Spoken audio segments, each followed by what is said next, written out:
In a factory not far from a holy river, sewing machines hum in the morning light. Spindles whir and women feed fabric toward needles. Unlike most products this Thailand business churns out, shower caps, ponchos and aprons, what the women are stitching together on the second floor will be used only once. Siriphon Chakpangchaluem keeps an eye on it all. Her hair bunched under a white cap and her arms crossed against her smock, she has been at the Winbest Industrial plant for more than 13 years, ascending from assembly line to deputy manager. She has watched as designs have been improved and knows that high-density polyethylene can be woven to be leak-resistant. The women under her charge work in pairs. They maneuver 94-inch strips of tarp. They cut and fold.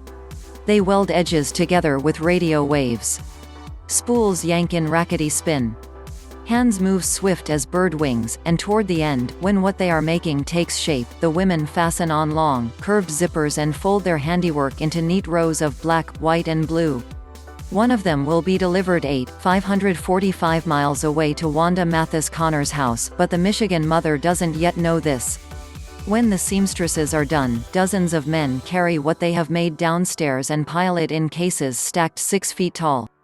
Forklifts wedge the cases into 40-foot shipping containers, like the one marked THAF 48823 that on September 26, 2019, is driven 42 miles south, across the Bang Pakong River, along the eastern coast of the Gulf, and into Laem Chabang Port's Terminal C. The container sits for days waiting for freighter. It holds 37,000 pounds of manufacturer product #11 to 224. The COVID-19 pandemic was months away from sweeping the world on October 4, 2019, when, 8 minutes after noon, the MOL Premium, a Panamanian cargo ship that stretched 3 football fields long, set sail, wrapping east around the tip of Vietnam and bound for America. At that moment, an ocean and a half a continent away, Wanda Mathis-Conner was driving through downtown Detroit, her black van cluttered with backpacks and artwork, along with knick-knacks her eldest brother, Warren, had picked out for her on a recent trip to Veterans Affairs. It was her 55th birthday, and Ma, as her daughters Riann and Raven called her, had spent it at a funeral. The girls' Aunt Lisa on their dad's side had died after years of battling a drug addiction. Ma knew all about that. Riann and Raven's father had struggled with drug abuse and was largely absent for years when they were in elementary school.